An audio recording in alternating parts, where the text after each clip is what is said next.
The U.S. Constitution is the national government's set of fundamental laws and guaranteed basic rights for its citizens. This is a major historical event, and it took place in Philadelphia at an assembly room of the Pennsylvania State House, which is now known as the Independence Hall. This was actually the same place the Declaration of Independence was signed. The Constitution was signed on September 17, 1787. The choice to sign it was very controversial because the Anti-Federalists felt that the Constitution threatened liberties and would fail to protect individual rights. We ended up signing the Constitution because they called for special ratifying conventions in each state, and the ratification by 9 of the 13 states enacted the new government.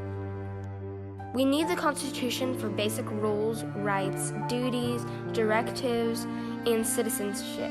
Without it, it would be chaos. I believe it is the thing that keeps our nation intact. The Constitution forms the basic structure that lays down legal and eternal aspects that show how the government bodies and the people will be governed.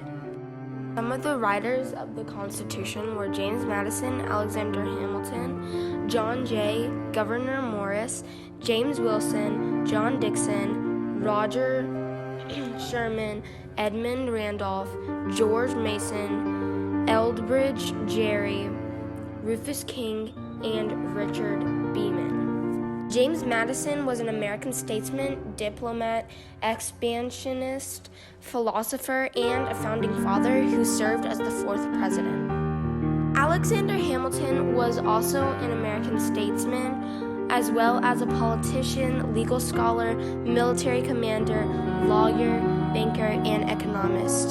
He was also a founding father.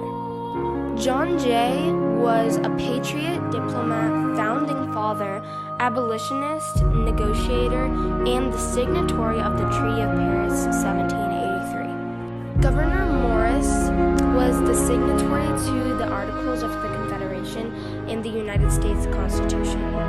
He also wrote the preamble of the United States. James Wilson was a Scottish-American statesman, politician, legal scholar, and founding father who served as an Associate Justice of the United States Supreme Court. John Dixon was known as the penman of the Revolution for his 12 letters from a farmer in Pennsylvania.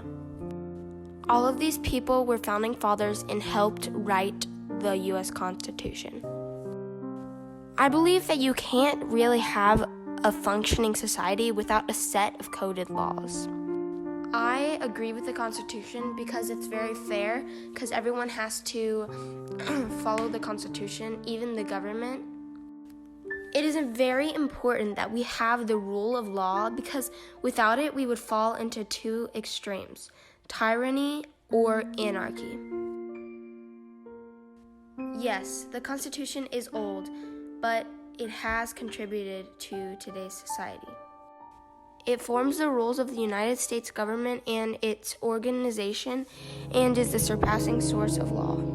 In the First Amendment, it states, Congress shall make no law respecting an establishment of religion, or prohibiting the free exercises thereof, or abridging the freedom of speech, or of the press, or the right of the people peaceably to assemble and to petition the government for redress, giving the access to people to peacefully protest, like this, for example.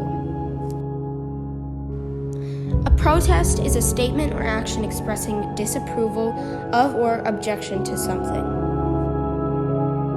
It's true that we did, in the Constitution, give the right for freedom of speech, but we did not give the right of destruction of property. There's a difference between protests and riots. Sadly, this is what our nation has come to. It has come to breaking the rules of the Constitution and not doing anything about it. It is hard to change the nation of the way society is today because if we do, there's always going to be controversy, which is not what we're trying to do here. I think that we all want peace, but We all have way different opinions, and it's really hard to get peaceful when you have so many different opinions and they all clash together. This is a look of our society and where it's come to. This is to show that no matter how old something is, and something that in history can even come into the present.